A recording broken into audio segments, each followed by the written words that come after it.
Joining us.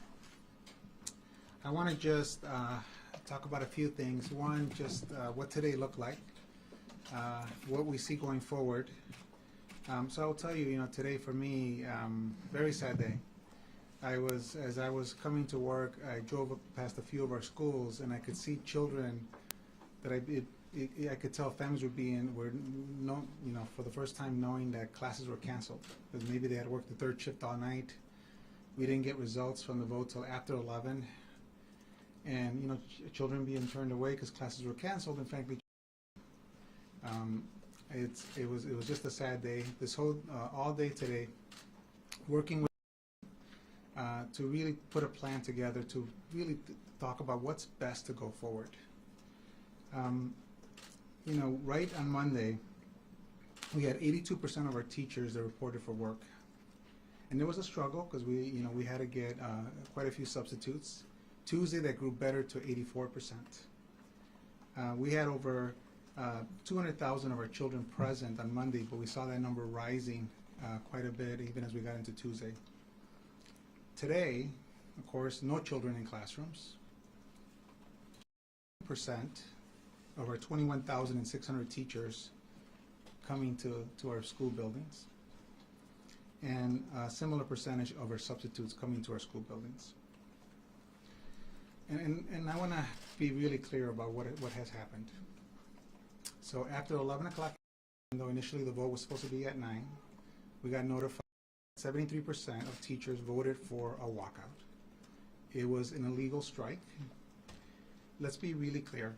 Under state law, so even though the discussion is it's a walkout to go remote, under state law, we are not authorized to go remote as a district. We are not authorized. The conversation as we were looking at our plans today, we brought all of our principals together. I met with over 500 principals today, having a conversation, make it clear for them and for our staff that any remote instruction that we would do would have to be used using our emergency days that are used because we might have a blizzard, because we have some other emergency that could happen at a school level. It would be us using up all of our emergency days to the point that we would, once we run out, we would not be able to, we'd have to make up any instructional days. As we thought about what was the plan forward, the first step is, again, how do we best support our children? How do we make sure that we're doing right by our families? And as I was having conversations with our principals, what kept coming back over and over and over is, and this is our principals who are managing our schools every single day with our children, saying, CEO, we know that in-person instruction is where we need to be. We know that our schools are safe. Yes, do we have challenges across individual schools? Absolutely. Do we respond? Absolutely. Ladies and gentlemen, let me talk for a second about Park Manor. Prior to the break, we were transitioning, we the district, not anybody else, we were transitioning classrooms to remote because we started seeing cases, potentially first signs of Omicron. We were aggressive. Immediately that got turned to, this is an unsafe school. So much that come back Monday after break, 20 out of 21 teachers did not show up for work and said, we're just going to work from home. We're going to be remote. And I got to give credit where credit's due. So out of 250 children, 230 did not show up. The largest class I had at Park Manor was 5 children in kindergarten. I mean, think about the orchestration to be able to do that, right? To have that many adults out, that many children. Think about all the effort and energy. And of course, we know there was a press event that morning. Imagine if that kind of power was used to help our children get back. Imagine if that kind of power was used to leverage our resources of this amazing city to help our families be safer. I mean, imagine what we could do. Are there? Absolutely. So, first of all, I want to be very clear. Right now, as I'm looking at what's happening with our staff, where they're being discouraged from coming to our buildings, we have no choice but to cancel classes tomorrow. sent another notice to families. As I had a conversation with our principals and said, what is the best path forward? What they came back to me and said, CEO, we got to continue to be the champions to advocate for in-person instruction. We know that is the right thing to do. And so we cannot give up that. In fact, here's what they asked of me. They said, allow us as early as Friday, because in some schools they said, our staff are ready to receive children again. They are ready. They know that it's gonna create a lot of stress for them with their union, but they're ready. Let us do it. Other schools said, let us do it gradually. Whether it's helping children with doing packets that they can pick up for home, whether it's tutoring, whether it's enrichment, whether it's counseling for our high school students that they're right now going still through the college process. Let us do it. Don't hold us back. And we talked through a remote option. We talked through it, and we looked at every aspect of it. What would it take? How ready are we? What are the risks? Because, ladies and gentlemen, our goal is how do we best service families during this time? Because I'll tell you, I still cannot get over the circumstances that our families were put under. That they had no choice but to be put under. Waiting till after 11 o'clock at night to know whether classes would be canceled because we didn't know whether we would have staff coming into our buildings. No choice at all. No real notice. And then the pressure comes back to the districts, like, you got to do this and you got to go remote. Again, by the way, staff not showing up to our buildings and being discouraged from coming to our buildings. And so the path forward that we see as the right path is, first of all, number one, we're not going to stop negotiating with the CTU. We had another negotiation today. We're not going to stop. We still believe that the right approach is not a district-wide hammer that does a brush across the entire schools, calling the schools unsafe, which there's no evidence to show that. And instead, making sure we address individual issues at school. Now, with that though, we have some things that we agree on. Do we need more access to more testing? Absolutely. I have been very clear how frustrated I have been about not having testing in our schools. So that is something that we just have to ramp up. I've had a conversation today with Secretary Carmona. We've had conversations with the state. We have conversations at the federal level, and said we need to have a plan. Dr. Awadi and I, we're developing a plan. We're going to engage our nurses. With this surge, we have to expand testing. And so that is a plan that we are going to work on, especially as we're still negotiating with the CTU. We are committed to that. We've already bought masks for staff, for anybody who wants to use them. Those are already in the schools today.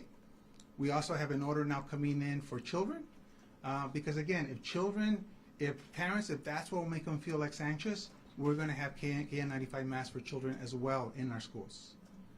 Ladies and gentlemen, this is not about us trying to deny or trying to just create a fight about safety procedures. It's not about that. But when you start intimidating families, when you start intimidating staff, from the one thing that we know, which is that the safest place for children to be is in our schools. The best place for them. We know that what happened when we went remote last year. We know. And we're being asked, well, just do it for another week. Do it for another week. As if the implications for families were not serious. As if it was that easy. Transition an entire district of over 330,000 students. To transition that easy. Why not? And that we're going to be able to do with the quality that our students deserve, to compound the pressure that already families have because they were given so short notice. And so our approach forward is going to be, starting Friday, I welcome all my staff to come into the buildings. I welcome to come and join us to support our families, to support our children. And we will build plans as we support children, and again, allow schools starting as early as Friday to have children coming in for all services. And we'll continue gradually building up as we continue to have these conversations with CTU. With that, I will bring up the mayor. Thank you.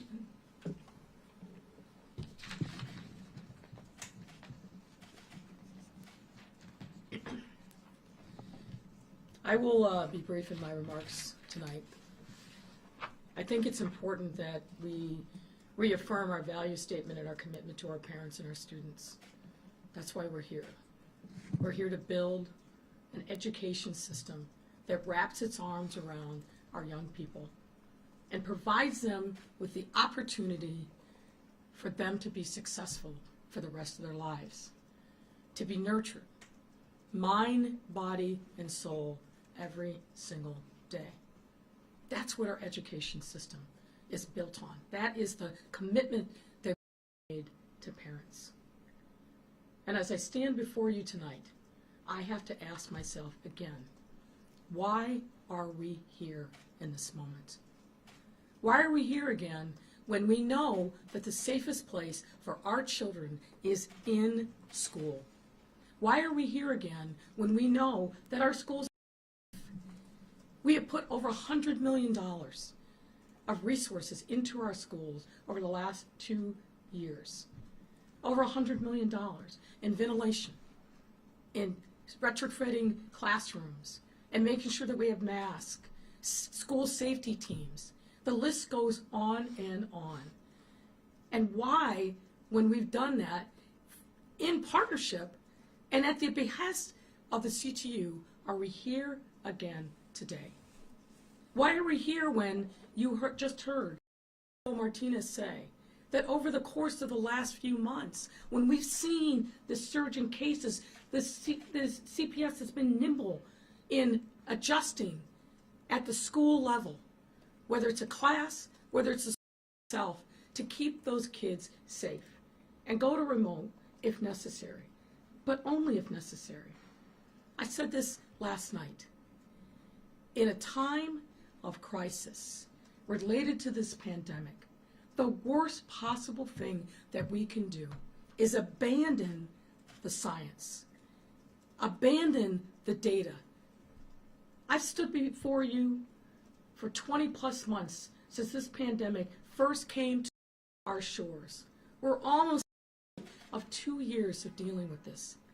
Every single day that I've been before you to talk about COVID-19 and what we're doing, I have spoken the truth to you, even when it's been difficult. Even when I've had to tell you and deliver bad news. Because we believe in the truth. We believe in the science, we believe in the data, and we believe in teaching you like the adults that you are. And giving you the information that you can use to help you protect yourself and your families. So if there is any reason for us to shut down an entire system and go fully remote, I would be the first one standing here and telling you that that was necessary.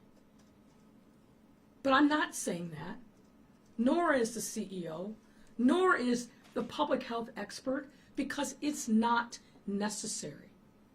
What we know from our own experience, from our data, from studies that have been done of our system over and over again, and other systems operating within the city of Chicago, across the country, and across the world, that the safest place for kids to be in the pandemic is in person in our schools. That has not changed. So if you care about our students, if you care about their families, as we do, we will not relent. Enough is enough. We are standing firm, and we are going to fight to get our kids back in in-person learning. Period. Full stop. We owe that to our children who suffered learning losses. I need you to report about the fact that 100,000 disconnected and disengaged when we were fully remote. 100,000 mostly black and brown and poor kids who weren't learning and who we have to make up a lot of ground with them. And just when we're starting to do that, CTU pulls the rug right out from under them. Is that right? Is that fair?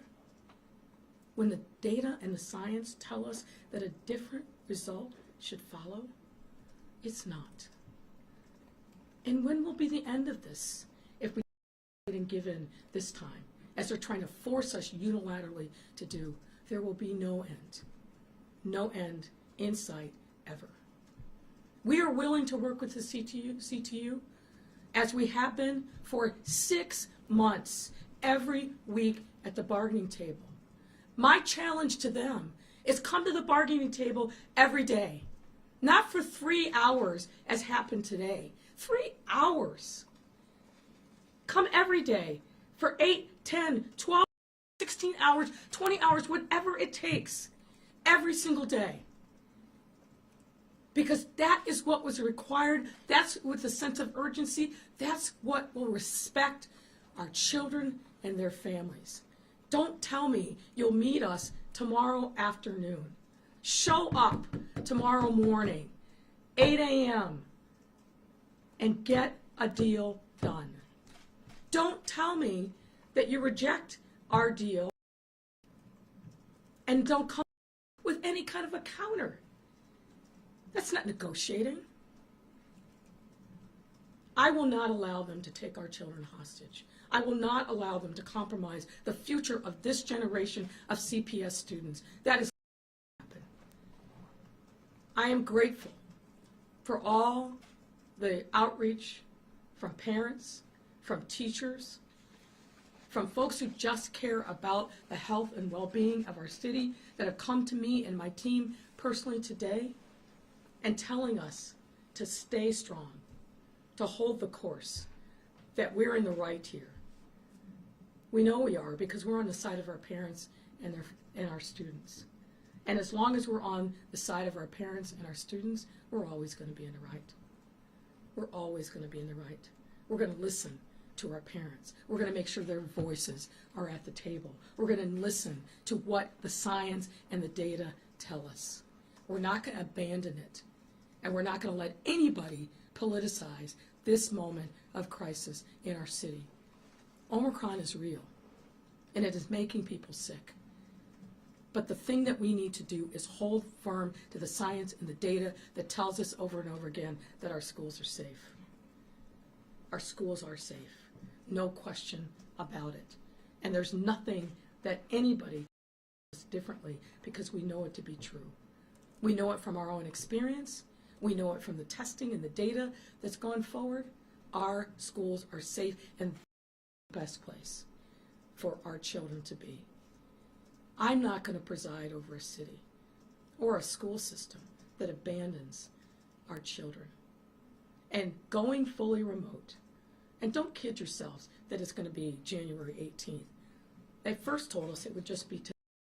And then at the last minute yesterday, they said January 18th, conveniently right after Martin Luther King Day. But do we have any guarantee from them that this arbitrary date that they picked will be the date? We don't. So the doors of our schoolhouse are open. We want our students and our teachers and our staff back on Friday. Anybody who does that will be paid. Anybody who shows up for our kids and honors their commitment and obligation, we will welcome them with open arms. That those who do not, we will not pay.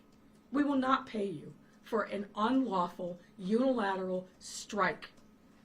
We will not pay you to abandon your post and your children at a time when they and their families need us most. It will not happen on my watch. It will not happen. Come to the table in good faith. Come with proposals that make sense. And let me remind us what are the two major sticking points. One, CTU wants to be able to shut down the entire district, and they want us to agree to a set of metrics that would do just that. We will not do that because there's no basis to shut down an entire school district. You've heard it from Dr. already. We've heard it from all the epidemiologists, all the tests that have been done. There's no basis to do that. We're not going to play that game. If there's a need for us to surgically shut down a classroom or a school, we're all about it. And we put a proposal on the table that I think honors our commitment and our obligation and reflects what we have been doing this entire school year. When there's a challenge, when there's a problem, we will pivot, and if we need to go to remote on a classroom by classroom basis or a school by school basis, we will do that. But we will do that based upon the data and the science, and we are not going to let anyone dictate to us anything different that doesn't comport with the data and the science. That's conflict one. Conflict two, testing. You heard me say this last night. Here's what the CTU wants to do. They want us to agree to an opt-out system. It means that unless our parents affirmatively tell us that they don't want their kids tested, that we're going to be performing a quasi-medical procedure on children without their parents' knowledge or consent. Just ponder that for a moment. As a parent of a child, I would be outraged if a school system was doing anything with my child that I didn't know about and I didn't affirmatively authorize. Why would we take that option away from parents? We're not going to do that. Come up with a different plan. We put other proposals.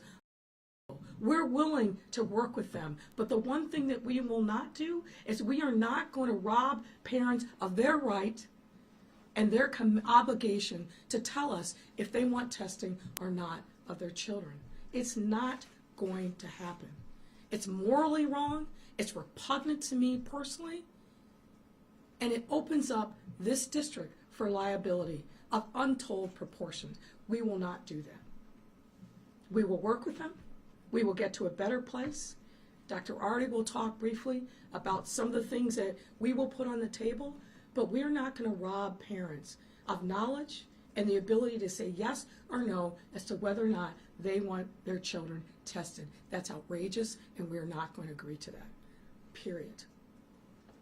Period. We're not going to rob parents of their rights and their choice. Parents have to be at the center of this, as are their children. And we're going to make sure every single day that they are. CTU leadership, get to the bargaining table tomorrow morning, not in the afternoon, tomorrow morning. Bargain with us hard all day long in good faith.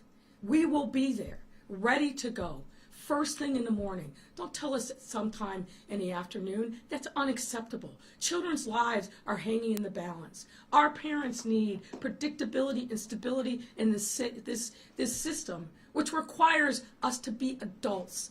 Get to the table and get a deal done. And we can't do that if we're playing games, not spending the time and hard work that it takes to reach an agreement. Get to the table. We'll be there. We will be there. We will be there waiting. We will be there with ready and good faith to engage in constructive dialogue. But don't tell me you're too busy and can't do it until the afternoon. Tell that to the parents who are trying to figure out and scramble for childcare, trying to figure out whether or not they're going to have to give up a job again. Tell that to the parents who have spent money to pay for tutors because their kids have suffered through learning loss. Tell that to the parents who have suffered trauma and emotional pain because they've been isolated and torn away from their social networks. When you tell me you're too busy to be at the table all day long to get a deal done, you tell that to our parents and those kids who are suffering and depend upon us to do the right thing for them. We will. We're not abandoning our parents and our students ever, ever, ever. Dr. Artie. Thank you, Mayor. Excuse me. Good evening, everybody. First, I just want to start by saying there's a good chance if you're watching this, you're feeling really stressed right now about what is going on, particularly if you're a parent, if you're a student. All of us are stressed right now because we're in a COVID surge. And I want to acknowledge that this additional layer of uncertainty is making an already challenging month even more challenging. I'll be brief. I just have a few additional things to add. One question I've been answering a fair bit today is, how exactly do you know schools are safe? What data do you have? Not just what the CDC says, not just a study I can read. Talk to me about what that investigation actually looks like. How do you have those answers? And I want to remind you that since the very earliest days of this pandemic, when the entire world was on fire and there were 17 areas that my team needed to focus on, we chose from the beginning to develop a youth settings team led by a pediatric infectious disease doctor, by dedicated epidemiologists, our school health team that historically is regularly in Chicago public schools, doing things like making sure children are getting dental care, getting eye care, getting access to treatment if they have other issues. Took the expertise that we already had in schools and said, we don't have the answers yet for what to do with COVID in schools, but these are going to be the biggest questions. And for almost 2 years now, that's what that team has been studying. I shared a lot of data last night. I shared data, for example, when we did a comparison in the first fall of the pandemic, when, was that the first fall? I'm forgetting now. The first fall of the pandemic, thank you, October 20. It's been a long 2 years. In that first fall of the pandemic, when Chicago Public Schools was remote and virtually all other schools in Chicago chose to come back in person. We supported in-person learning at that time. It is the decision of individual schools and districts and done in conjunction with the state. And as I said last night, for those months, we collected all the data on who got COVID, who was teaching in the schools, who was attending the schools, who were teachers and students who were not attending the schools in person in CPS. And we found higher levels of infection in both children and staff who were learning remotely. And I know that seems a little counterintuitive. You can read the paper, we've shared it, it's part of the literature out there. But more recently, let's talk about this last semester, where we got through a Delta surge. And during that Delta surge, that same team of experts in child health, child infectious disease, keeping schools safe, that has been working not just with CPS, but with all of our schools around the ventilation measures, around what needs to happen for masking, around problem solving for distancing and cohorting, and yes, around testing, and I'll talk a little bit about that in just a minute. CPS has taken a particularly conservative approach to COVID mitigations. And I think that's appropriate. There's a lot of worry.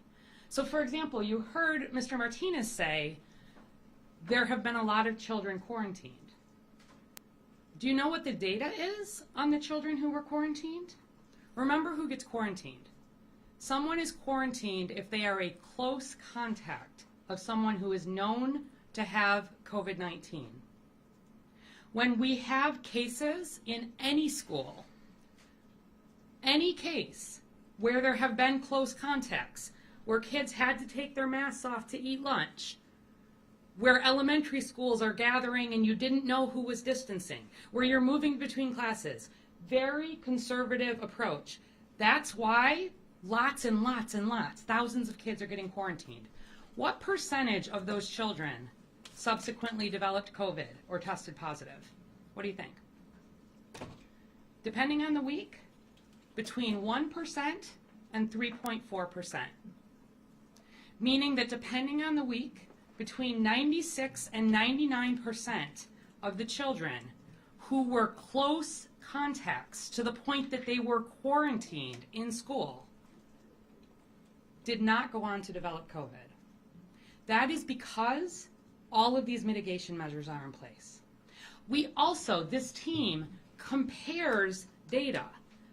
What is happening in CPS versus our non-CPS schools? We do daycares also. If we're seeing significant differences or changes, we investigate that. And we haven't. But our other systems are open right now. Yes, are they having challenges? They're having huge challenges. We're all in a COVID surge. Individual schools that need to flip, if their numbers of staff or their numbers of students who are needing to be out for isolation or quarantine, yes. Do we support that? Of course we do. We're in full support of these metrics around closing a school. It's important that you can get the operational things that you need to be able to have appropriate instruction. The other one piece of data I want to share is about what have we seen related to spread in schools in Chicago. Let's just take this last, since we opened in the fall. Every time there are multiple cases identified in school within a period that suggests there could be in-school transmission, the CPS team is consulting with the CDPH team, the people who day in and day out worry about outbreaks in schools, not new because of COVID. And we do an assessment. Can we rule out in-school transmission or can we not? If you have two students who are siblings, chances are a lot higher that the spread was at home. Do we have a student who is a known close contact in another setting where there's been known to be transmission? Yeah, that's. If we cannot rule out in-school transmission, meaning that, yeah, there may have been transmission here, we count that every time. We call it a cluster or an outbreak, depending on the size. We did that starting this fall when there were 2 cases. Even if there was one student where we could not rule out transmission to one other student, or one teacher to one other teacher, or one student to teacher, we keep track of all of that. And in the hundreds of schools across all of the months, do you know how many of those clusters we saw? A little bit over 50. And the average size of those clusters or outbreaks was 2.5. Meaning, when we investigated, not seeing a student or a teacher in school spreading to 20 students. We were not seeing whole classrooms get COVID. We were not seeing whole grades get COVID. And so when we make these recommendations, we look to see, are we missing anything? Let's compare. What do the numbers look like in New York? What do they look like in LA? What do they look like in New Orleans? Are our positivities in the range we would expect? Are the amount of outbreaks or these clusters anything more than we would expect to be seeing? If we have a concern about a school where there is an outbreak or a cluster, my team is then in there with CPS saying, what happened here? What went wrong? Are you taking your masks off when you shouldn't be? Did you not adhere to a certain protocol? We act to prevent that from happening again. That a child or a staff member would not get COVID in school, I can't. Is the chance high that they would? It absolutely is not. Where we see children and students and staff and really everybody in Chicago get COVID for the most part is when we let our guard down. Our case investigators and contact tracers have been investigating COVID cases for 2 years now. They have a lot of experience in understanding where we see patterns of disease, where likely spread was. Most of the time, it does to be at home, and that's not in any way, that's not about unsafe procedures at home, it's about that's where we let our guard down. And so, yes, there are studies, yes, there is data, but right here in Chicago, including right in Chicago Public Schools, we've seen nothing different with COVID than we have in the other schools that are open in person right now. And nothing significantly different from what we've seen in other large school districts. There is definitely room for operational improvement. And my team today has been working very hard to support CPS in coming to a conclusion on this debate. We said, let's get the kid N95s. No problem. Do it. Spend it. I don't care what it costs. Do I think that a child needs a KN95? I do not. But if that makes people feel more comfortable, make them available. Please. KN95s for everybody, as long as they want them. They're already for staff, for whom I think it could make more sense. In the same way, I would like to see more testing. I am in agreement with the Chicago Teachers Union on that. And my team has been working with CPS to figure out how we should do that.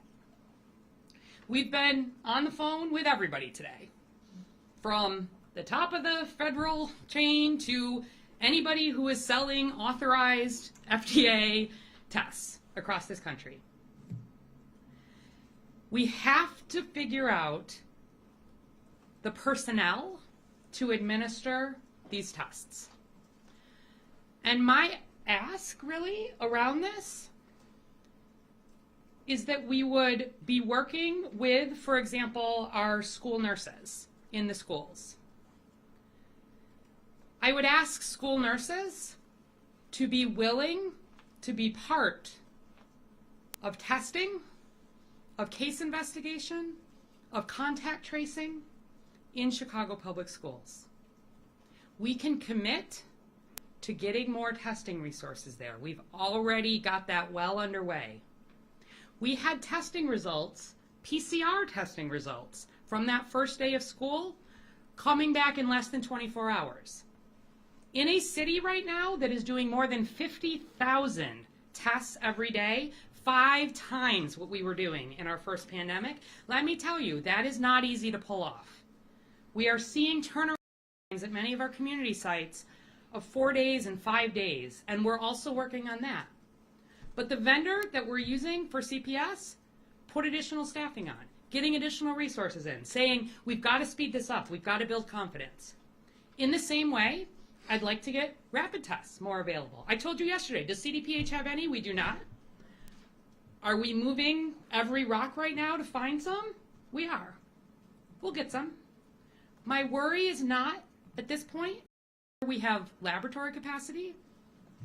My worry is about whether we can work together, particularly with the school nurses, and make sure that they can play a leadership role in those schools for keeping them as safe as they can be, as safe as the data shows that we know that they are, but importantly, rebuilds that confidence. Because when we don't have confidence in our schools, what do we have? I'm really impressed by a lot of the work that CPS does every single day. There's a lot that you don't see behind the scenes. There are more resources needed, and I think partnering together with CTU around issues like making sure nurses are part of an expanded testing program is a really good step in the right direction. Very hopeful that this will be resolved soon. I know there's progress. On the big things, there's agreement. Our role at CDPH is to continue to provide that data, to continue to provide the guidance that has gotten us this far and will continue to take us forward. I would ask parents who are sad and frustrated and trying to figure out work plans for tomorrow. I would ask kids who are disappointed about not having the opportunity to be in school again tomorrow to recognize that there's one thing that you can do today to help us resolve this situation. What is that? Get vaccinated. Make an appointment. If your child is not vaccinated yet, we all want to get back to school. There is agreement everywhere. More important than testing, than ventilation, than masking, than distancing, although these things are important and they are in place, is vaccination. The more we can have our schools vaccinated, the more everybody, parents, teachers, community members, can feel confident that these schools are even safer than they were before vaccine was available. I'm not going to go over the data again about how protected these vaccines are. They were, especially against severe illness for adults. And so we are seeing in schools with very high vaccination rates, very little concern about COVID-19. So what you can do today, if you are feeling frustrated, and I know you are, talk to somebody who isn't vaccinated. Make that appointment for a booster for someone who lives in your household. Do not be worried about something like, do not make the top priority something like whether my child can get a test at a moment if your child is not vaccinated. A test is a moment in time. It is important. We're very committed to doing more, and I think we should do more. We're supporting CPS in doing that. But to actually prevent infection, prevent severe disease, it is still about vaccine. And by saying that while we're working on a return of education, testing continues in Chicago Public Schools. 100 sites are open for testing tomorrow. They're on the website. We've not stopped any of that. Your kids can come in, get a test. Please do. I'd love them to. We're working on scaling things up. Vaccination sites are open. Not just in CPS and in the regional sites, but around the city. This weekend, CDPH is standing up another large mass vaccination clinic at our city colleges, as you know we've been doing on the weekends. Saturday and Sunday, we'll have pediatric vaccine, adult vaccines, boosters. Chi.gov/COVIDvax, or any questions or needs, 312-746-4835. We are the only large city in the U.S., perhaps the only city in the U.S., that will bring vaccine to your home free of charge, 7 days a week into the evening. Why do we do that? We want no barriers to vaccination. And we see some of the communities that are least vaccinated being the first to raise their hand for at-home vaccine. So we've transitioned a lot of our resources to on that. We're at 1,300 addresses just over this last week. That's a lot of individual sites. But we'll keep at it. Make that appointment today. Get your child vaccinated. Get yourself and your family vaccinated. That's what you can do to help us get this result. Behind the scenes, people are working hard, and my only wish is we get this sorted and we get back to school as soon as possible. Thank you. We're happy to take your questions. Thanks. Hold on, Thanks a sir. lot, Mayor. Hold on, George, sir. we'll go. Thank you. Thanks a lot, Mayor. Appreciate it. We're going to start off with Charlie DeMar from CBS 2, and please keep your mask on while asking your question. Thanks, guys. And just identify who your question's for. Mayor or CEO Martinez, consideration right now seeking an emergency injunction to try and get the teachers back in the classroom as negotiations continue. Well, as a litigator, I don't like to litigate in the press, but yes, we have taken some action in that direction, and we'll see what happens tomorrow. We'd rather resolve this at the bargaining table. That's the best. Hold on. That's the best thing. That's in the best interest, I think, of all concerned. Litigation is litigation. Where we should get this done is at the bargaining table. It doesn't make sense that we've been at this for 6 months and we don't have a deal. We need to stop CTU moving the goalpost, narrow the range of issues, and get a deal done. Can you clarify where in the process you are with that litigation?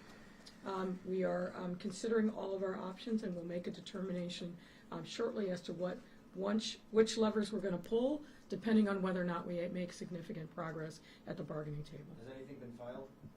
unfair labor practices complaint has been filed. Aaron with Hyde Park.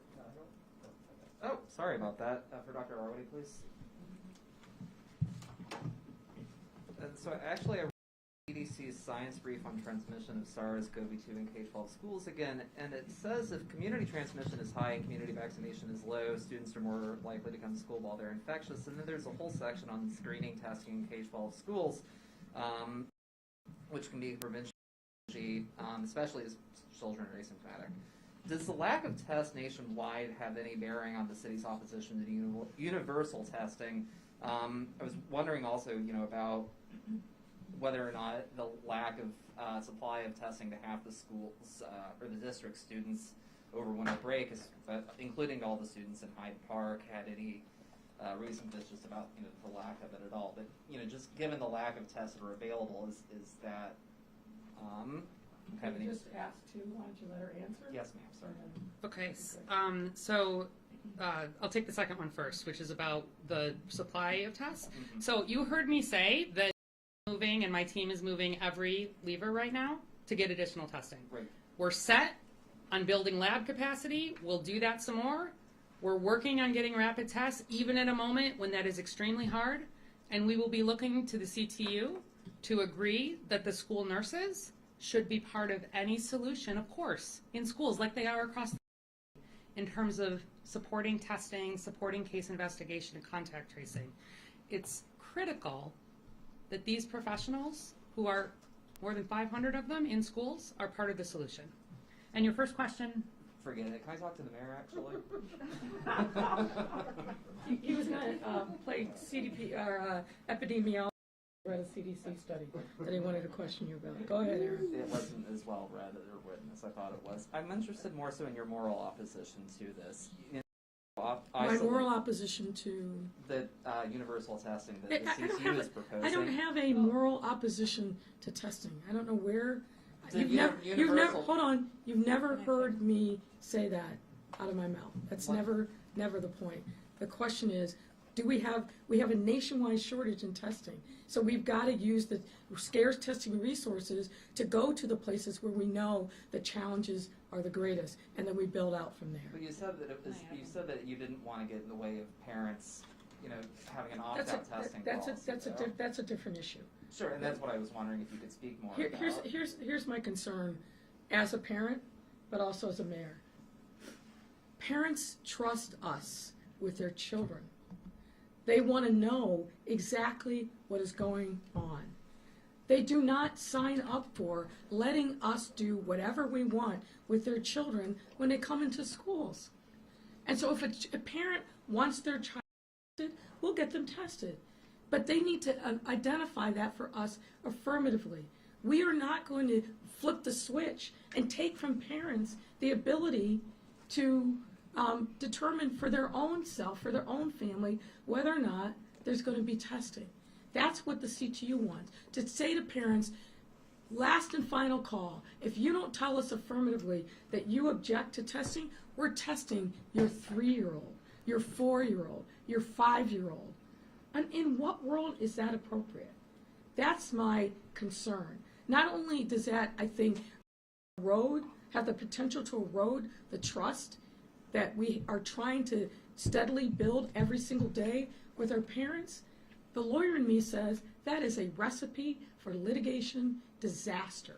We're not going to do that. We want to work with the parents to build a testing regime that makes sense, but we want them to consent for their child to be tested. That's the smart, moral, rational thing to do. Several other reporters have cool questions that they've sent to me. Cassie Walker-Burke at Chalkbeat has a question for CEO Martinez, who she asks, can CEO Martinez say more about, quote, gradually building up, unquote, schools on Friday? Roughly how many schools does he think would actually have the staff to open if only 10% of staff reported today? What would kids be doing? Will they be in gym, etc.? No, so again, this came directly from our principals, asking us to not handcuff them, to allow them, especially when they have staff that are ready to receive children.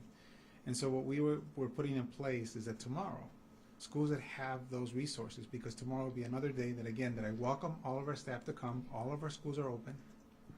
And at those schools, to empower them, to allow them to call families directly and say, we're ready to receive you on Friday. It will vary because, again, we are dependent on how many staff show. And so what I'm empowering schools to do, and that is the range of everything from doing packets that parents can take home, to using virtual lesson plans, to, again, bringing in children safely in person, all the range, helping children with their college applications that we're still navigating that process, scholarships, providing therapy services for our diverse learners. So we've always said this, it's important for the schools to be open, it's important to provide services, and what principals asked me today said, don't limit it to just non-academic, please allow us to do more. And so what we're doing, that kicks off Friday. We will provide updates to families, but the schools will actually be in communication with parents on a regular basis. In the meantime, we need more of our staff to come into the building so we can provide more supports to families as they need us more than ever. And we need, frankly, the union to not discourage staff to come in to work and to support our families. For WBEZ, for CEO Martinez, all over the country and in the state, school districts are going remote because of shortages. I know you finally offered up a metric, but even principals say it is really confusing. At what point would you consider closing a school because of staff shortages? So what we have said, and we've been doing it, again, Park Manor is an example that I use. By the time we got to the break, almost every classroom at Park Manor was remote except for one. And it is empowered at the principal level. What we have said also, and it was mainly driven, and again, always driven by cases. And so for us, what we did is we put a metric to say, look, once we get to a certain, so for example, if 30% of our staff are being affected by COVID, they actually have to, where they have to quarantine, where they're actually positive, then we need to look at that in terms of how it impacts the school, with the consideration of how many substitutes we can get there on a regular basis in a timely manner. As children cases are going up, and we see, for example, half the classrooms starting to go remote, that is a good indication for us that we need to be even more conservative to look at the entire school going remote. So that's what those metrics are saying. And so again, for me, the main thing is, and this is what I offer to the CTU, we work with you. We have a task. You bring your team. You tell us what concerns you have. Let's work it out. Because then we can deploy resources to that school, whether it's testing, a vaccination event, whatever that is. We can be nimble because we're a large district, and when we're focused on a few schools, we can deploy a significant amount of resources. When we have to do a district-wide action, it's just not practical. Imagine the amount of energy and resources that it takes to try to take a district-wide action. It's just not practical. I think Sarah has this for Dr. Arbity. If the school district was saliva test rather than nose swabs, do you think that opt-in consent would be needed, or would opt-out be enough because it would be less of a, quote, quasi-medical procedure? So we do have some schools in the city that are using the saliva tests. As you know, each school is, and district and system can set up its own decisions around testing, and we've been in support of that. What I am, again, the most interested in is actually building the ability to test many, many children, to build the confidence and rebuild the confidence for parents in these settings. Things we talked about today, and that again, I would hope there would be partnership between the district and the union on, is putting more resources into getting those consents signed with a particular focus in the schools that are the least vaccinated, where the concern is highest. I think there are a lot of creative things that could be done together on that. Thinking about what have the barriers been? Why have there not been very many consents signed? For me, that's an example of something that we can work on together that gives you more opportunity to be doing more testing in a way that is transparent and that people understand what's going on. We have been having additional conversations about what those numbers should look like, again, looking to other cities. Because you looked at the CDC guidance, you'll see really the recommendation is to focus on unvaccinated people, which makes sense. The focus is also to make sure that you're doing a random sampling, typically 10% of students a week, 10% of unvaccinated students or staff a week. We've seen, for example, New York City, with its unions and its partners, say, right now, let's get that up to 20%. It's not about testing every student every day. That is not a goal. That is not a recommendation that has a basis in anything that we've seen in terms of actually having more of an impact on preventing spread. Remember, first priority, anybody with symptoms, don't come to school and make sure they can get a test. Because if they were in school, we need to do investigation. So get additional resources there. You've got a concern, you've got multiple cases, I want more testing right away at those sites. What I don't want to do is test everybody every day in some of the schools where we've got 90% vaccination. That makes no sense. It's about prioritizing these resources, which are scarce right now, where they're most needed. When I make the commitment to say if we can get rapid tests, they're going to CPS, that is me making a decision right now that we might not have as many for the healthcare system. We might not have as many for our homeless shelters. I worry about that, but I worry more about the possibility of this stretching on and on and on and on. These are the kinds of hard decisions that we make, but personnel is the number one thing. And so for me, it's the details of the school metric, the details of the testing, that can all be sorted out. There's nobody taking a hardline stance on any of this, but some fundamentals around making sure we're working together on getting consent side, making sure we're working together, again, on having nurses be part of COVID control in schools. That's what's happening all over the country. That's one of the biggest differences that we see when we compare what we're doing with some of the other large districts. Eric, ABC7. CEO Martinez, you mentioned there could be take-home packets, virtual lesson plans starting on Friday. I mean, that sounds like something that they would do at home. Can you expound on what the academic day will look like starting on Friday, some of the ideas that have been floated by the principals, aspirationally what you hope can actually realistically be done Friday? Yeah, I mean, so first of all, the thing to know is that we're not talking about a remote learning plan. Again, when we for that district-wide for our principals, and they said to me, said, CEO, we care about children. We know that's where your heart is at. We can do it. But here's what it would take, and the amount of time, and here's the uncertainty that we have, with only at this time just having a small percentage of our staff that are even reporting into the buildings, and it's such a small time frame. Are we going to actually be able to give children the support that they deserve? And so again, their request was, give us ability.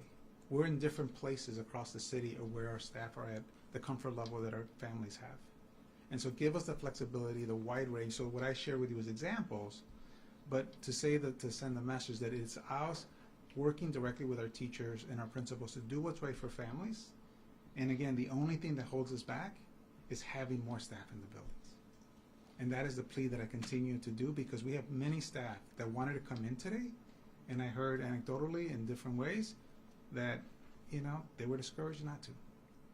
Will there be any academic activity taking place on Friday within the buildings? So the goal is for schools that have the staff is we would like to have academic activities on Friday. That is the goal.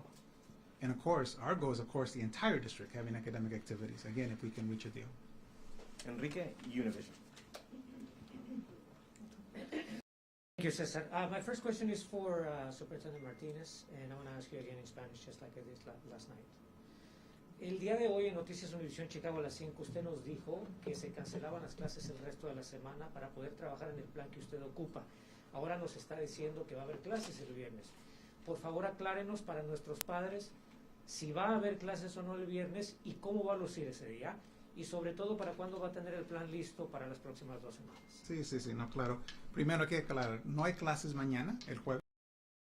Lo que he dicho es que queremos poner un plan para nuestros padres, para que puedan planear por el futuro, ¿verdad? Y lo que pidieron nuestros es que les diéramos la chance para, si tenemos los maestros en los salones, porque ahora nomás tuvimos el 10% de nuestros maestros en los salones, que las escuelas puedan dar más servicios académicamente, incluyendo niños de persona. Y lo que nos pidieron nosotros, que nosotros les demos el poder que ellos puedan contactar a las familias para decirles qué servicios pueden dar. Servicios, por ejemplo, paquetes que se pueden llevar a la casa, programas digitales y también hasta trayendo niños en los salones. I was clarifying earlier that I had said that we were trying to build a plan and that it was very possible that it would take us this week to build a plan. And what I'm clarifying is that classes are canceled for tomorrow because, again, we still have uncertainty about the number of staff that will be in our buildings. But with that, on Friday, what principals asked of me was to allow them to provide additional academic supports to children, including in-person instruction, but to empower them based on the staff that were showing up, because my principals are in direct communication with their staff on a regular basis. And so for us, and again, with that, again, this is while we're still working to get a deal, because our plan is still, we want our children to be in person all. Para nosotros, el gol no ha cambiado, la meta no ha cambiado. Queremos todos nuestros niños que regresen a nuestros salones lo pronto es posible, pero tenemos que negociar con la... Entonces, ¿cómo va a lucir el plan el viernes, sabiendo que posiblemente no va a haber un acuerdo de aquí? ¿Y cómo va a ser el día escolar? Lo siento para nuestros padres, ¿verdad? Por eso me da mucha tristeza, porque para que nuestros padres estén en esta situación, para mí es muy triste. No es algo que debería pasar, ¿verdad? Y tenemos que pensar en eso. ¿Cómo pasó eso? ¿Cómo podemos dejar que esto puede pasar en esta ciudad tan grande? I said, the question is, how can our parents then try to navigate Friday with all that uncertainty? And I am so sad for our families. They should not be in this position. In a city this large, this should not happen. The way it happened, it should not happen. And so again, we are going to be there to support our families. Pero tenemos que trabajar con ellos, porque ahorita tenemos que negociar con el CTU. Tenemos que regresar a nuestros maestros a los salones. And we need to negotiate with the CTU and bring our teachers back into the rooms to provide more services. Pero si hay clases el viernes. Van a empezar servicios el viernes, y si lo que puedan hacer las escuelas, se van a contactar los directores y maestros directamente. So the services, again, we're going to encourage services on Friday. The schools will reach out to families based on what they can provide for Friday. Joel Hillary, WGN. So my first question is, there's been a lot of talk about schools being the safest place for children. I mean, would you say that's the same for the adults in the buildings as well? So where we've looked at data here in Chicago, as well as across the country around the world, we have seen similar or lower rates of COVID when in-school education is happening with staff. The data that I gave previously related to positive testing after quarantine, number of outbreaks, that also includes staff. The majority of the clusters outbreaks, these approximately 50 over the many schools, 64% of them only included students. We typically, most often, we see them either students or staff. Rarely we see potential transmission between student and staff. But yes, I, of course, would not be recommending this if I thought that teachers and other staff were at severe risk. I'm also reassured by the very high vaccination rate. I would encourage any teacher who is concerned, if you haven't gotten your booster yet, get it. That's another layer, and we're seeing every day so clearly in the data, people who are fully vaccinated and boosted in this city are the ones who are weathering this well. And then I do have a question for the mayor as well. Earlier today, some of the union leaders, they had some concern over federal money that they said that they were saying was not being utilized, but I just wanted to get your response to that. Not true. She mentioned like $2 billion in federal funds. $2 billion monies that's not being utilized? No, not true. I mean, give me a break. $2 billion, think about that. $2 billion that we're sitting on a stack and we're not utilizing it to help and benefit our residents. Does that even make logical sense to you? I mean, I would just say, I don't think we've been to our press conferences before. When you hear something like that, doesn't red flags go off in your mind? And you need to ask them, what's the proof of that? Because so often through these interactions with CTU leadership, they just say things that are untethered from the reality. Think about the fact that we'd have $2 billion of resources available to help our residents on a range of things in a time of a pandemic, and we wouldn't use that? That's crazy. That's just not true. Sophia, Sun-Times. Thank you. This is for the Mayor, CEO Martinez. Are there any federal laws you all are referencing that specifically prevent the city from either the negative COVID testing or preventing or implementing an opt-in testing? Is there an administrative policy that stance is being based upon, or if you could elaborate more on that? It's called we don't take from parents the right to tell us what they want to do with their children, particularly when we're talking about a quasi-medical procedure. Okay. It's kind of basic common sense. It's basic decency. The fact of the matter is that if we did something that then the parents connected to some adverse reaction to a child, imagine the liability that we would be opening up ourselves to. Got it. So then just no state or federal laws in place that you all are specifically looking to in that? It's called, we're not going to expose the district to potential liability for some harm that might be done that a parent might later allege is connected with some unauthorized quasi-medical procedure. So I can come up with a bunch of tort actions, but it's basic common sense. Parents have the right to tell us when they want their children to be subject to some kind of testing, and we are not robbing them of that right. We want to work collaboratively with our parents so that everybody is in one accord when it comes to the work that must be done to get students safe but the biggest thing is, let's get them vaccinated.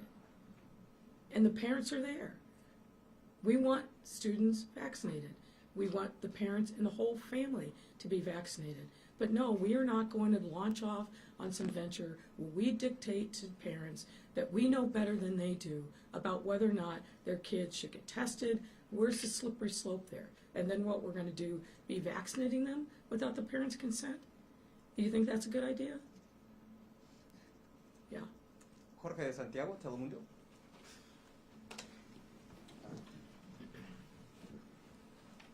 Para el señor Martínez. Entonces, para recapitular, ¿qué es lo que deben de saber los padres de familia esta noche cuando se vayan a dormir? ¿Qué es lo que va a pasar de aquí en los siguientes días? Sí, lo más importante que sepan los padres que no vamos a tener clases mañana, que vamos el viernes para las escuelas que tengan suficientes maestros, otro personal, que vamos a dar servicios, incluyendo pudiendo dar hasta clases, pero no sabemos ahorita cuántos maestros van a regresar. Ahora nomás regresaron 10% de nuestros maestros y la unión no los está apoyando para que regresen.